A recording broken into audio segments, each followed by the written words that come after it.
periode di tahun 2021 ini kondisinya memang sangat berbeda dibandingkan dengan kondisi di tahun 2013 ya, ketika kita memang mengalami kondisi ekonominya ya seperti inflasinya pada saat itu cukup tinggi, sementara current account defisitnya juga cukup tinggi.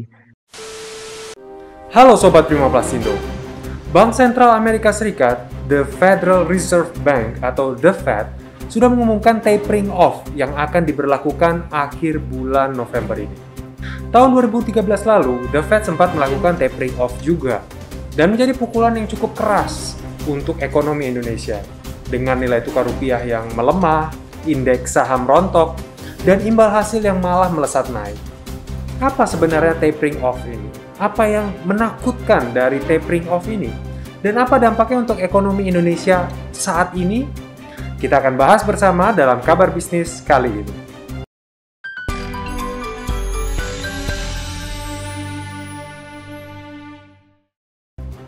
Sebelum lanjut, jangan lupa untuk subscribe channel ini agar Anda tidak ketinggalan informasi dan berita terbaru seputar bisnis dan industri plastik. The Fed telah mengambil keputusan untuk melakukan tapering off untuk menarik kembali sejumlah besar bantuan yang diberikan Bank Sentral Amerika Serikat selama pandemi COVID-19 lalu. Dan keputusan ini akan mulai berlaku akhir November ini. Penurunan pembelian obligasi akan dimulai akhir bulan ini, kata pembuat kebijakan Komite Pasar Terbuka Federal atau Federal Open Market Committee atau FOMC. Apa sebenarnya tapering off ini?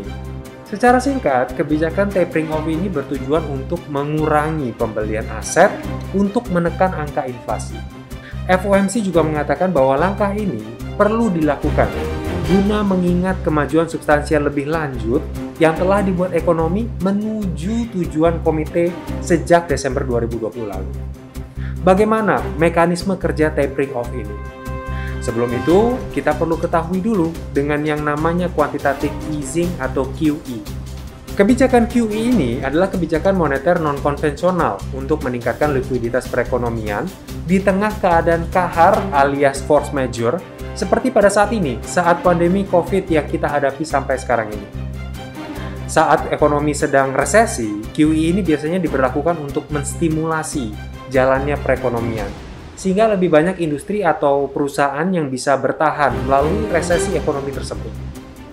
Di negara-negara maju, mereka merendahkan suku bunga hingga mencapai atau mendekati 0% dalam kondisi ekonomi yang seperti ini.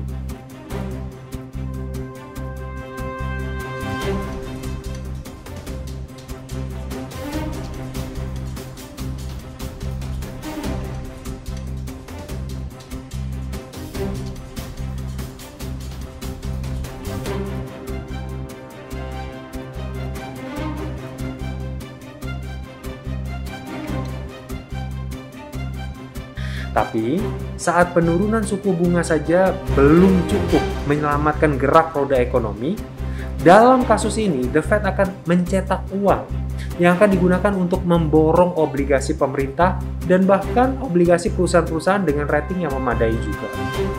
Pemborongan obligasi ini akan membuat likuiditas aset pendapatan tetap pemerintah dan beberapa perusahaan tersebut naik dan membuat yield atau imbal hasilnya turun. Dan semakin liquid, semakin tinggi likuiditasnya, ini akan memicu daya pinjam masyarakat luas kembali naik, baik pinjaman untuk ekspansi usaha maupun yang konsumtif, dan ujung-ujungnya akan mendorong roda ekonomi kembali berputar. Tapi, konsekuensi dari kebijakan ini pada akhirnya adalah inflasi. Bahkan bukannya tidak mungkin, bila berjalan terlalu lama dan dibiarkan terlalu liar jalannya, bisa terjadi hiperinflasi atau malah deflasi yang besar-besaran. Jadi demi mengendalikan laju inflasi akibat berlimpahnya likuiditas tersebut, maka injeksi likuiditas ini perlu dikurangi dan dibatasi. Inilah yang disebut dengan tapering off. Artinya, The Fed akan mengurangi jumlah uang yang digunakan untuk membeli obligasi-obligasi dan aset-aset tersebut, sehingga peningkatan likuiditasnya juga mulai melandai kenaikannya. Selama ini, kondisi melimpahnya likuiditas sudah menyebabkan melambungnya berbagai harga aset, mulai dari saham, obligasi, kontrak komoditas, sampai cryptocurrency. Dengan berkurangnya likuiditas, otomatis penguatan harga aset-aset tadi pasti jadi tertahan dan juga melandai. Sehingga bisa jadi juga memicu aksi profit taking, yaitu ramai-ramai menjual saham yang selama ini ditahan pas pelonjakan yang pesat, sehingga ujung-ujungnya membuat harga aset anjlok besar-besar.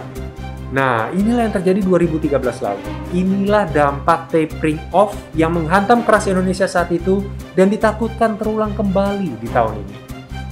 Apakah kali ini Indonesia siap menghadapi dampak tapering off?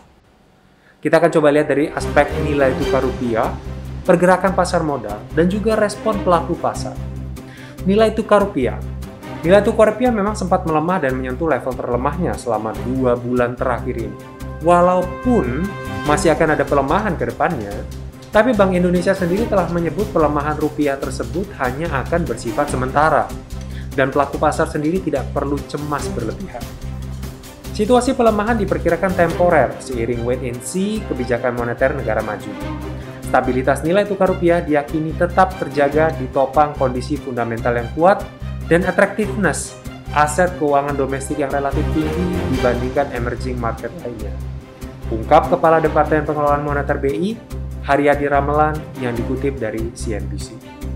Di tahun 2013 lalu, saat The Fed mengumumkan kebijakan taperingnya, nilai tukar rupiah langsung jeblok, langsung merosot tajam.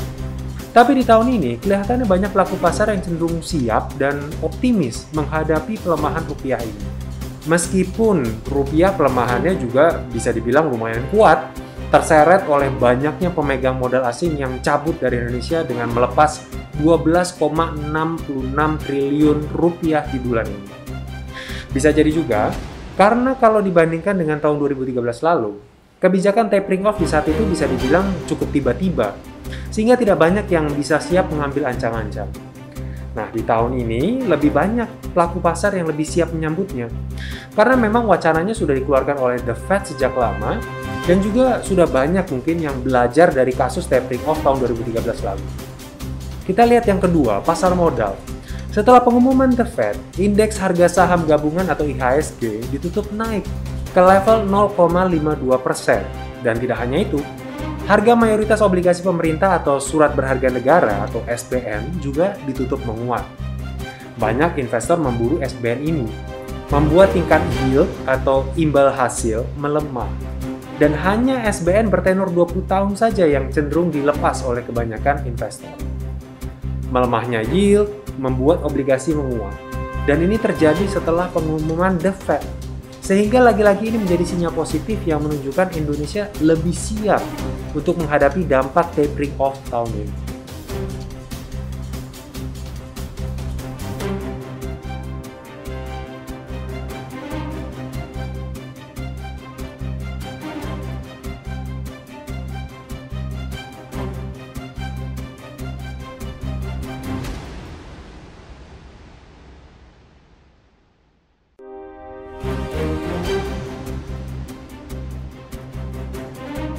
Respon pelaku pasar.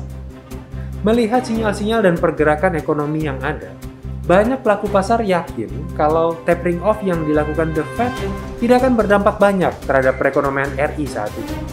Dampak tapering tidak terlalu signifikan bagi market Indonesia. Kalau terjadi capital outflow, tidak berdampak signifikan bagi IHSG. Ungkap Roger, Head of Investment Information PT Mira Asset Sekuritas Indonesia. Nah, kalau kita cermati dari laporan keuangan kuartal ketiga dan juga data perekonomian domestik, Indonesia kelihatannya juga mulai menunjukkan pemulihan. Dan kita bisa juga lihat dari indeks PMI Indonesia saat ini berada di level tertingginya, yaitu 57,2. Dari hal-hal ini, banyak pelaku pasar yang optimis kalau Indonesia lebih siap menyambut dampak tapering off The Fed kali ini. Bahkan, perekonomian Indonesia ke depannya kelihatannya akan semakin membaik lagi katanya. Tapi bagaimana menurut Sobat Prima Pasibo? Apakah menurut Anda Indonesia sekarang ini lebih siap menghadapi dampak tapering off The Fed? Tinggalkan pendapat Anda di kolom komentar di bawah. Dan jangan lupa untuk subscribe channel ini dan bunyikan lonceng notifikasinya agar Anda tidak ketinggalan berita-berita selanjutnya seputar bisnis dan industri plastik dari. Sampai ketemu di kabar bisnis selanjutnya.